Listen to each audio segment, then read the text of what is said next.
Welcome to Beyond the Lot / Shorts on the Showroom / Shorty Got Shorts. My name's Marcos Prez, My name's Eddie. and today we are talking about a super important topic, and it's things we wish we would have known on our first day of sales. Sandy, when did you start selling cars? 2007. 2007. So, um, has the business changed a lot since you started? Oh yeah, when I first started, that's when car ads were still in the Journal Sentinel. People would come in with the page 6, hey, where can I lease this car? Do you guys have this car available? Some of the guys that were in the business long before me were still using Rolodexes on their desks.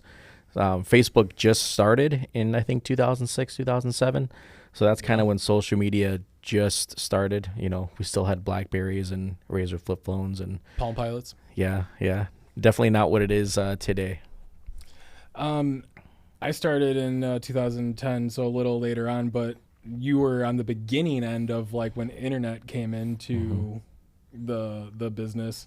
I think I'm gonna kind of steal it and say my first thing would be when I first started the business. I didn't realize how important the internet would be to selling cars. One, by actually getting the leads and selling the cars, but two, the amount of information that we had access to. One thing I found early on, I followed Doug DeMuro pretty much since day one. Yep. And if I had, for example, if I have an appointment coming in, I know what vehicle they're on. Well, I'm going to watch a video on Doug DeMuro, on anybody that has content that's a reputable source.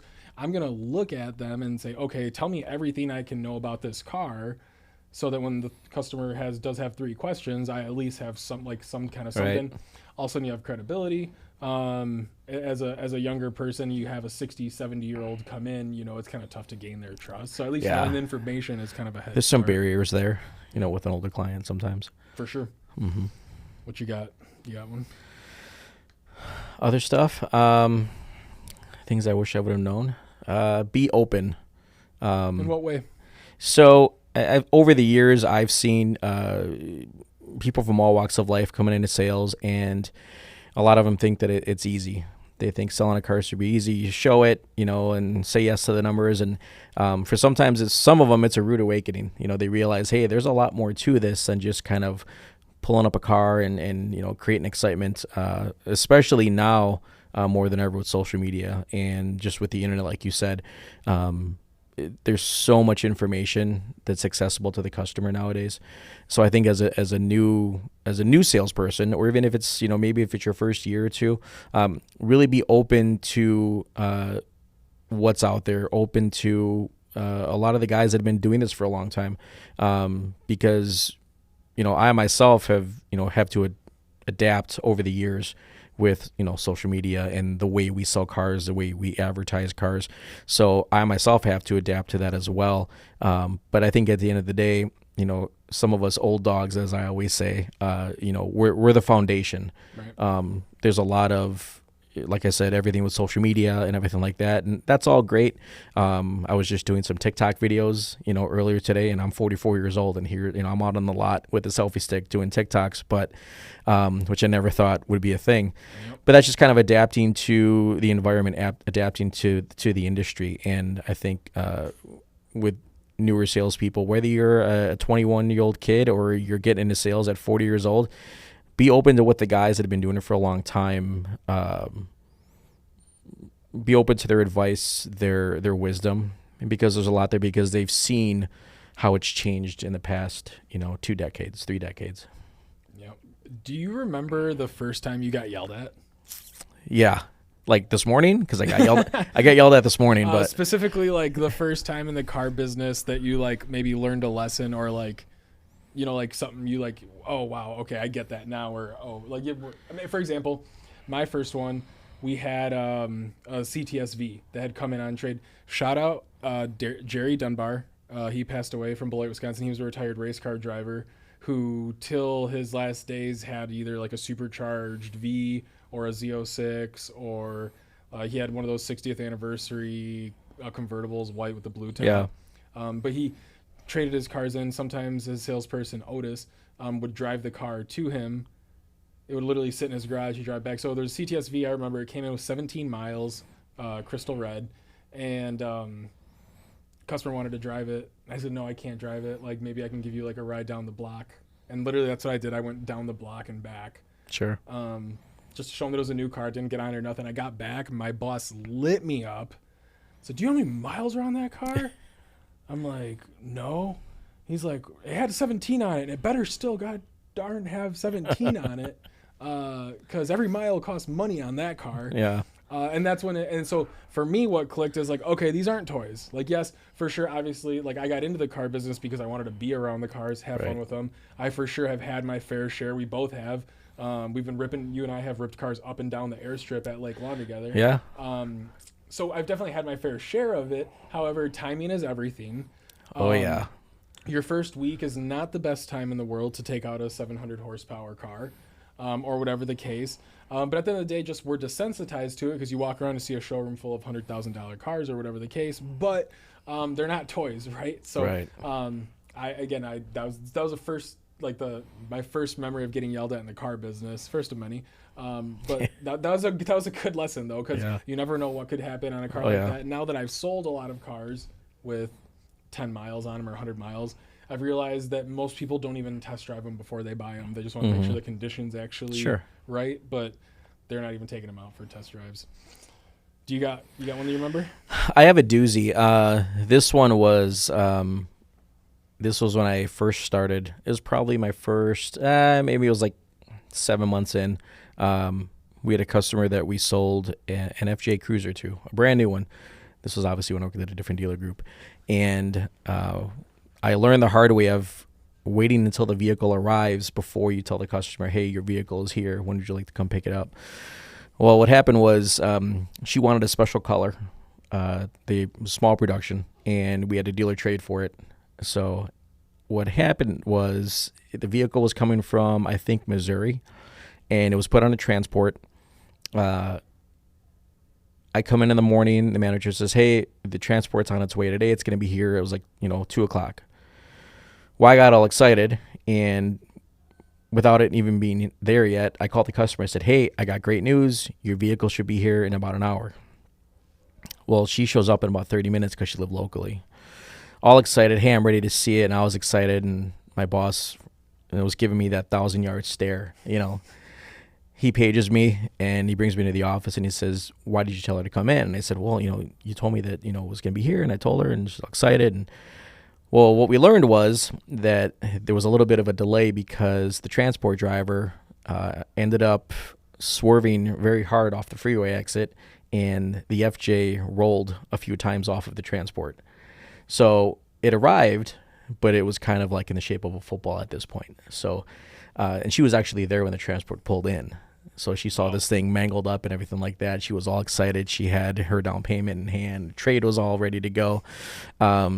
So we had to backpedal a little bit, but we ended up ironically selling her something that was on the lot, different color. But I learned then is wait, and I tell the newer guys now, they'll get all excited because they see their car come in or something like that, and I'll say, wait a minute, inspect it first, make sure it's good to go, and then you call them. So it's kind of a hard way to learn. But I've learned a lot of lessons, but that was kind of one that stuck out. So at least you still sold the car. Not that car, but yeah. And the customer, she had to be relatively happy if she still bought the car from you. Yeah. She was angry at first, but, she had bought in vehicles from that dealer for numbers of years. So she knew the GM really well. So kind of pulled her way out of that one. Yep. Let's backtrack to just a general question. One other thing that I wish I would have known earlier on or realized early on was there's a lot that goes into selling a car. You're not responsible for 100% of it, right? We have a ton of resources. Realistically, as a new salesperson, I think the expectations are if you can take the person from the lot and bring them into your desk and get them warm and fuzzy, answer their general questions, and then ask someone for help if you need it. You're not you don't have to carry the world yourself. That's why we have managers. That's why we have senior salespeople that can hop in, answer something. Maybe it costs you a half deal, maybe it doesn't, but at the end of the day, it's and we hate half deals. So. Everybody hates a half deal, but I'll tell you what, It's better than losing the sale completely. You're right. And if you in the grand scheme of things, you will get more out of taking a half deal, shadowing the salesperson. Don't just disappear. Don't hand them off to Sandy and say, all right, we'll see you guys later. No, you shadow. And so you can learn, absorb. You can learn, yeah. And then you just make yourself handy. When a car needs to be pulled up, I'll grab that. And then, because maybe they do need some, without sounding weird, like some intimate time, salesperson to customer. Maybe they want to mention some type of credit issue they have or some kind of hurdle that they have, but they don't want to necessarily do it in a group. It is fine to make yourself scarce every once in a while as a new salesperson shadowing. But at the same time, the main idea is for you to be there, watch what they're doing, because a lot of the stuff that a good salesperson will do is finesse. It's not a big, a good successful step. Sometimes you don't really notice it. And if you do it right, a lot of times it's not meant to be noticed. So you really have to be attentive at what are they doing? How are they saying it? What questions are they answering? How are they answering them? So anyway, you don't have to do it all yourself. Take advantage of your resources. Here at Kunes, I have never seen an auto group that has the amount of resources, especially to a newer salesperson or just newer employee in general. The fact that Bree and I are basically in our first month of here, and we have a full podcast room at our disposal to try to get information that we use day to day as salespeople out to the people that are just coming in, because there's a high turnover rate in the sales world, and I think part of it is just because people in sales generally do not get the training they need. Right. They kind of feel lost and forgotten about, and they kind of just check out after the first week or first month. Yeah, which is tough. I will say we probably have less of that than most, but nonetheless, it's still an interesting thing. What else you got? What other kind of stuff do you think that would have been useful? I think, well, like you said, about just absorbing from what's, the resources around you. It's being a new salesperson. It can be scary. It can be very overwhelming because there is a lot out there. I've seen, a new sales guy where they you get that hard charger guy that comes in and he doesn't want to give you his name. He just wants the best price. And, you'll see the kids stumble. And I've been there too. The biggest thing is just slowing down. And when there's that downtime, go to the senior sales guys, go to the sales managers, go to the finance managers. They all have wisdom. There's always, I always say that, there's not one way to sell a car. Anybody that sells you, this is the way to sell a car, they're wrong, because there's a lot of good ways to sell a car. There's a lot of bad ways to sell a car. I was fortunate enough to, throughout the years, in my opinion, learn from the best, whether they were sales managers, finance managers, other sales guys, that I've known for a long time. Even some of the porters, you'd be surprised little things you can learn from them and all that, but it's just learning from your surroundings, adapt to the environment, and because it'll make you stronger. Don't try to tackle it on your own, because that's when you can stumble, and it's a lot harder to go back from that rather than, getting the answers first and then tackling it, so I've definitely, it's, with Kunes, like you said, I'm fortunate enough to where I can, if I have a question on something, I can call Scott, and, people would think that usually other dealerships that I've worked for years ago, you wouldn't even have access to the CFO or the owner or anybody like that, but I can call him, I can call Greg for questions and everything like that. So that's something that's very empowering, knowing that I have that, at my fingertips. But that's, one of the many great things about working for the group. And that's not something that you came across recently now that you're a senior salesperson. That's when did that start? As far as being able to communicate with the owner. I think it's funny because a lot of guys at the store, I've coined the phrase that being the senior sales guy, and it's, I think throughout the years with Kunes, because I had 8 years with another brand before I came to Kunes in 2015. So a lot of in this business too is it's who who you rub elbows with, and I think with the right people. And I probably think after when I first got hired on, I was actually referred by one of my friends who works for finance. He has actually moved on to a different dealer group though, but at the time, shout out Zach. Yes, he's my BFF.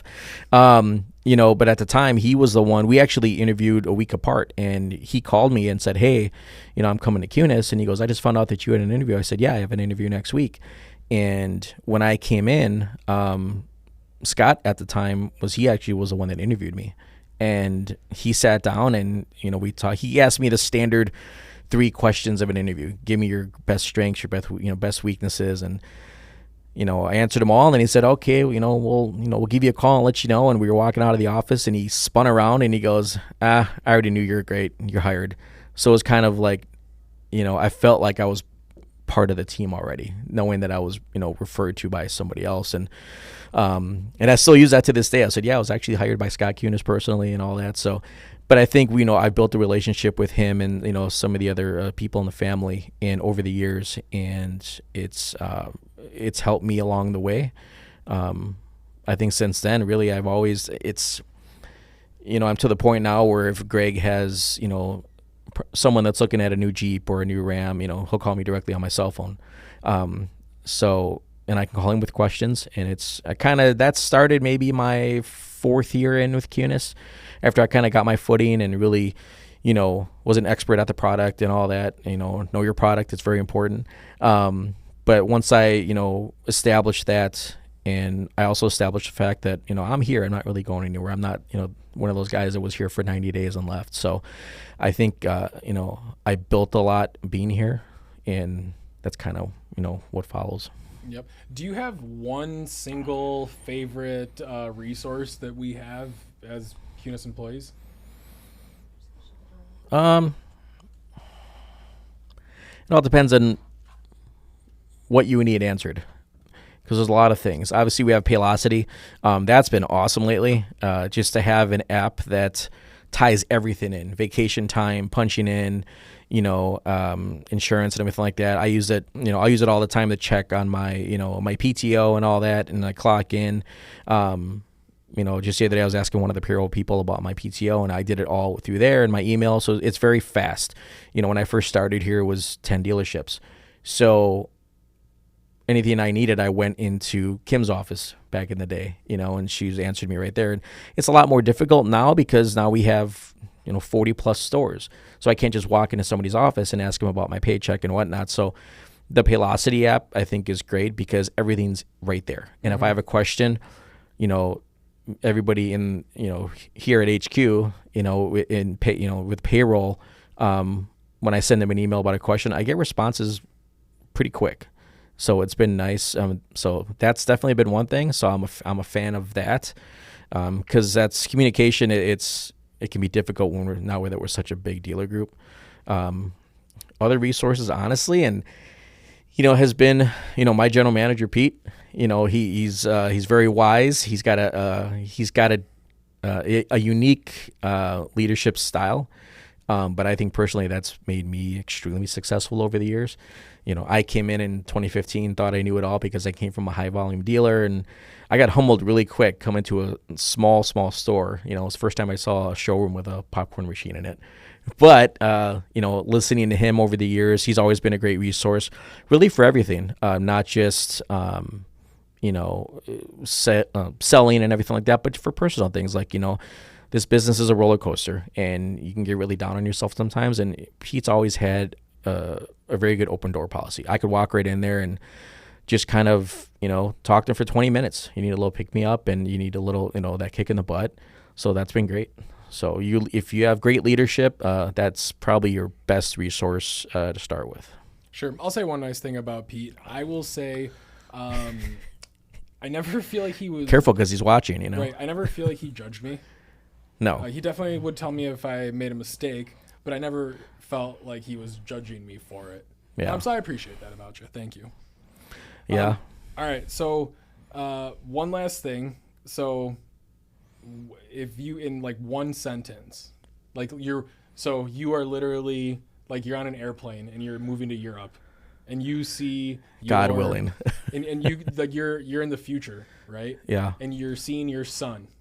Okay, walk past you. Yeah, but I'm single. That might be a little difficult. That's what I'm saying. It's in the future. Your future. That's what I'm saying. It's in the future. All right. And he's starting to sell cars tomorrow, but you're literally passing him in an airport. You guys are going to separate countries. You only have one sentence of advice to give him.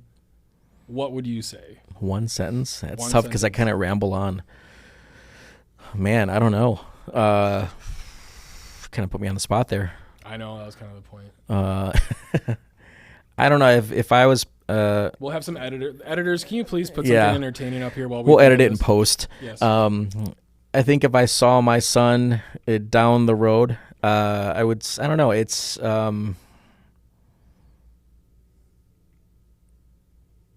keep. It's tough, man. There's so many things so many angles you could take it from. I would say keep yourself driven. Just keep pushing. It's car sales is a wild ride. It's going to test you in every area. So you just got to learn how to. You have to have a thick skin, and you have to push yourself. It's this business is very self-driven. But yeah, you gotta put yourself out there, and you have to take a leap, and you have to be confident within yourself, and as you build your confidence, the rest will follow.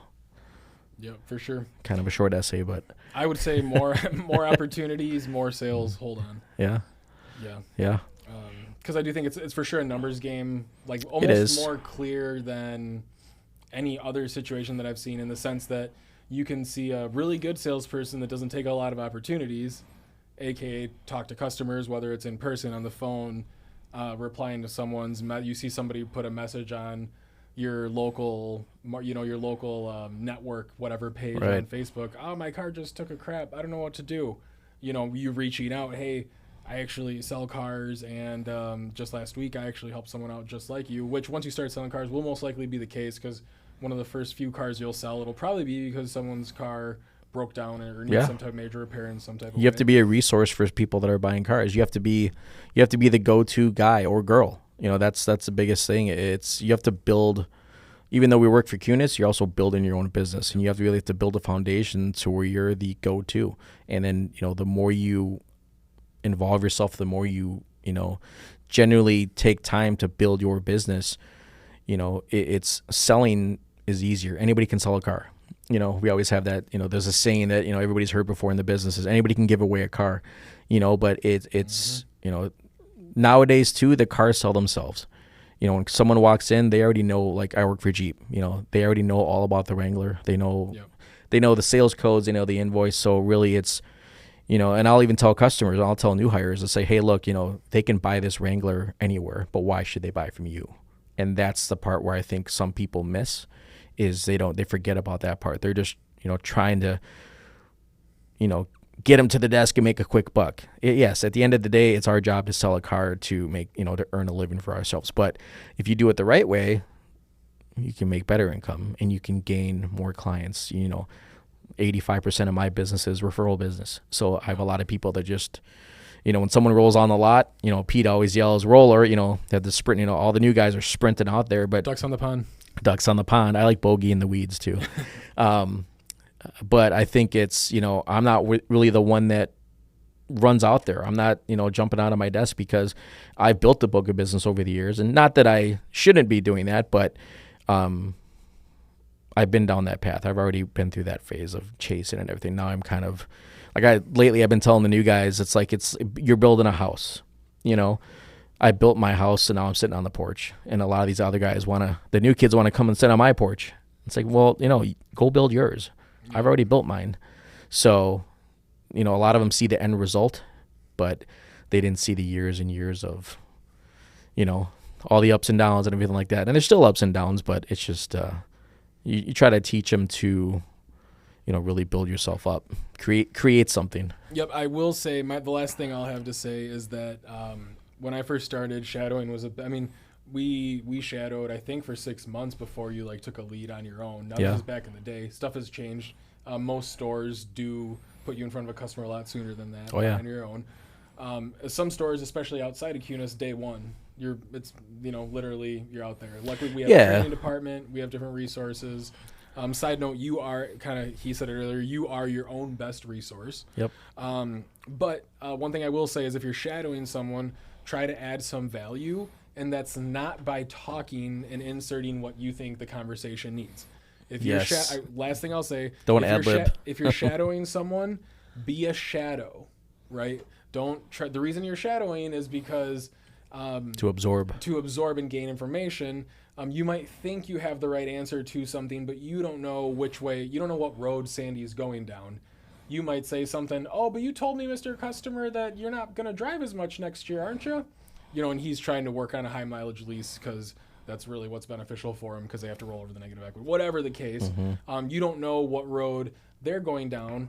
So just be observant, take a mental note. Oh, in that situation, I would have done that. When you're not around the customer, you can say, hey, Sandy, when that happened, I would have said this. What do you think? Maybe he'll say, oh, you know what? That's great. You can use that. Or he might say, well, I didn't say that because we don't have any Malibus left and we'd have to dealer trade for one, or we don't even have a Cherokee yet. They haven't come out. That's why I told him you'd want a little bigger one, wouldn't you? Maybe a Grand Cherokee, because they can't get a Cherokee right now. Whatever the case, there's probably a reason to why he said something a certain way. So if you're shadowing, if you're new in the car business, take advantage of your resources, especially your senior salespeople, but be a shadow and a sponge, try to absorb, and then anything that's legwork, pulling a car up, putting a car back, throwing gas in it, putting a plate, do that, right? You kind of have to cut your teeth, as they say. Yeah, and but bring value to the situation. Exactly. Don't just be there, because realistically, Sandy doesn't make any more money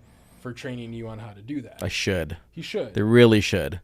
They really should. But try to add some type of value to the situation, and I can guarantee you at any dealership you're at, you will be embraced, because dealerships are, for as hectic and crazy as they are, they're for sure more of a big family than any other. Well, yeah, and it's, especially if you're, I won't ramble on too long, but, especially if you're new, really do absorb everything. I've seen some people lately where they'll question, well, shouldn't we do it this way? Shouldn't we, say this instead? Or why, shouldn't we pull this car up instead? And I think there's a method to the madness. There's a reason why we do this. And sometimes I get a little upset, and I forget because this guy's brand new. I've been doing this forever, so it's like, look, this is why we do this.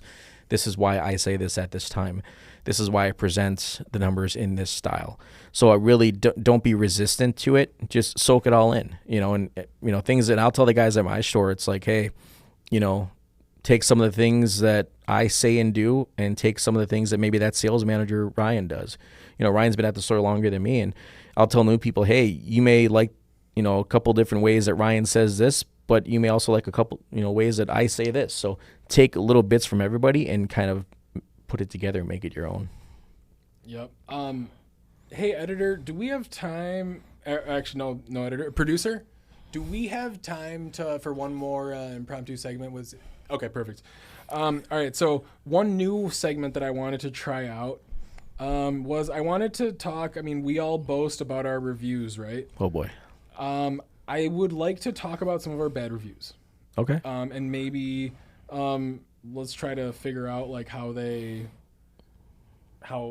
we got there, and maybe what we could do as a company to improve, or maybe just give our side of the story. Are these like mine? Because I haven't had any bad ones in a while. I've had bad ones, but anybody can time ago. Yep, anybody can find these. I am on the Kunes Chrysler Dodge Jeep Ram of Elkhorn. They're on Google too. Google reviews. Yep.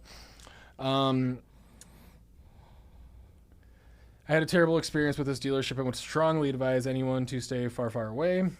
We did reply to that one.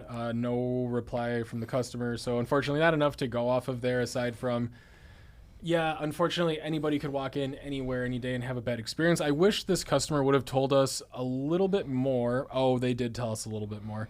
So they purchased a Pacifica 2017. Vehicle had been inspected, was in good condition. Trust was a huge mistake. Less than a few days after the purchase, check engine light came on. We came back, scan it, cylinder 5 misfire. Doom to doom. I'm trying to see if. So she doesn't mention anything about a warranty. I think I know where it's going though. What would you got to say? My take on that would be, I've had bad reviews over the years. Not a lot. Generally, most of mine are pretty good. But I think, you're always going to get a review where, it's a used car. I only got one key. All used cars are supposed to have 2 keys. There was a scratch on the car. My car didn't come with a full tank of gas. I didn't get all my paperwork. I think all of that And you're always going to have that. You can't please everybody 100% of the time. But I think that the biggest thing that all of that boils down to is communication.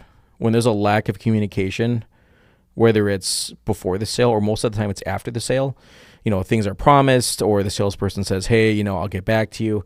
When there's a breakdown in the communication, that's when the customer gets upset and they go online and they lash out. So I think communication is huge because like that's preventable by, as a salesperson, just not ignoring their call. Yeah. Text message when it comes whether they're buying a $5,000 car or a $100,000 car, you have to, the communication is huge. And if you're skipping steps, and we always say the steps of the sale, but if you're skipping those steps and you're cutting corners, people are misinformed and they're kind of left in the dark, and that could be detrimental. Because if it gets up to the wrong person, it could be one thing if they're writing a bad review on Google, but if they decide to call the big guy, that could be a bad spot. Yep. I got one more that's kind of similar to this, so I'll go into it. If you are purchasing a used vehicle from this dealership, make sure you have it thoroughly checked out beforehand. We purchased a 2016 Ford Focus from here, and now is paying nearly $3,000 to have work done. So that is unfortunate. One thing I will say about that, so the reason this kind of ties into the second one, folks, if you're buying a 10-year-old vehicle, there's statistically something is going to go wrong. That's why the vehicles depreciate. So it's one of those things. I personally buy used vehicles myself. Mm-hmm. I always buy, and you know that about me. Oh, yeah. I always buy used vehicles. I always have a full bumper-to-bumper warranty. So right now I have an exclusionary warranty on my 2018. I don't drive a lot, so the miles are low. But nonetheless, it's easier for me to pay $30 a month, or whatever it breaks down to in your thing, to have the protection, because I know that, and so I've worked in service before, and I know that a lot of mechanics, they take a ton of pride in their work. They do. I mean, it's a trade that is, I think, coming back in popularity. They have a passion for it because they've been doing it forever. Yeah, and I think it's a cool thing to be like a mechanic, a technician now. Right. It's a little bit more glorified, especially at our dealerships with all the cool cars that we have, all the stuff that they get to work on. Yeah. That's pretty unique. But what I will say, if you are buying a 2016, 17, every store I've ever worked at, if you had a local mechanic in town or whatever, and you wanted to take it to them before purchase, I've never been told no. Have you ever been told no? No. Bree, have you ever been told no? No. So it's and I can't speak for every single store that we have. I'm just saying from the experience I have at our Elkhorn and Delavan locations, I had multiple people take it to their own mechanic ahead of time. Yeah. And it's not one of those things that we're trying to hide something, but there's 1,000 moving pieces to a vehicle. The Wisconsin State Safety Inspection is something like 132 points, right? So yes, they essentially are making sure that it can safely come to a stop, can safely accelerate, safely be on the road, but they don't disassemble the complete car for that. They also, I know a lot of mechanics do look into common issues. If there's like common issues for that vehicle, they'll look at those specific things, but essentially they're hitting safety items. So it's unfortunate. I'm not saying it's not unfortunate. I'm just saying if you're purchasing a used vehicle, you're still, if you're for a 10-year-old vehicle, if you're paying $10,000 or $15,000, it's probably worth it to buy that extended warranty. That way, if something crazy happens, you don't have to put more money in the car you just bought, right? If you paid cash for it, you just dropped a ton of cash. Well, it's like this finance guy told me this actually a couple months ago. It's kind of like an iPhone. You go to buy the new iPhone, it's $1,000. And what do we all do with our iPhones? We buy the $10 insurance on it in case you drop it or whatever. So, you'll tell customers, hey, you're willing to spend $10 a month on your $1,000 phone, but you won't spend an extra $20 to $30 a month on your $50,000 car or your $30,000 car. I think once you break that down, then they kind of see it. They go, yeah, that does make sense, 'Cause, I mean, that's the finance thing is a whole other game, with warranties and all that. But I don't sell the warranties at the desk. I'll spin on it a little bit, but I'll kind of tell them, hey, like even on a test drive, I'll say, do you get the insurance on your phone? And then I'll bring it up later on. And at our stores, it's not, our job is not to present the warranty. Our job is to let our customer know. Set an expectation. Yep, that the business manager will be going over their options with them. And I would always tell my customers, the beautiful thing about our warranties is that he'll talk to you a little bit and he can customize it based off of your driving habits and how you're planning on owning the vehicle, because our goal for you would be to pay for the exact amount of warranty that you need. And he's going to go over with your options with you. So it's never our job as a salesperson. Again, don't feel like it's your job. You have the weight of the world to sell the warranty. Most often it does worse the harder the salesperson tries to sell the warranty. Just let them know that the business manager will be talking about it. And the business manager has a really nice color chart that's easy to read, easy to diagnose. When they ask how much it costs, don't tell them. Just say, hey, he'll go over all that with you. Yeah. If they really push it, I'd always say most of my customers include it in their monthly payment, so they don't see too much of an increase off what we had already talked about. But it's definitely above and beyond the price of the vehicle. Make that clear. Yeah. Shout out to the lifetime powertrain warranty. What else? Do we have anything to wrap up for lot talk, beyond the desk, hair on fire? Holidays are coming up. What's your favorite holiday? Christmas. Really? Yeah. Chestnuts roasting on an open fire. It's funny. I sang Christmas songs until like July. Did you? I couldn't get them out of my head. So Luca, my son, he likes we had the Christmas music playing more, like just any white noise that we had Christmas music on. You think he'll get in the sales? I don't know. He's definitely more of a people person than I was at his age, for sure. He's very social. I can, like, at the park, I can tell that. Yeah. If he did, I would tell him to make calls and don't complain. But I won't be that harsh to everyone else because you're not my sons out there. But yeah, my own son, I would tell him, make your phone calls and don't complain because you're responsible for yourself. And that's the beauty about the car business, especially car sales. There's scenarios where there's outside factors, but for the most part, you are responsible for yourself. And that's, Brie and I were actually talking about that. That's kind of a liberating thing. It's fun to have a job where you know the goal, and essentially within reason, whatever creative way you can find out to get to that goal, great. As long as we get there. You have freedom to operate on your own within the bounds of Kunes, but they're pretty. What I've noticed with Kunes is over the years they're very open to new ideas. It's there's other dealer groups out there. Not to bash them. There's a lot of good dealer groups, but I feel that we're the best. I think that they still operate on a very archaic way of thinking and how they do business, and that may work for them, but I think dealerships like that go stale. And that can affect customers and sales. Where I think with us, there's always, now we have this beautiful headquarters. I don't know of another dealer group that has a facility like this, which is actually pretty impressive.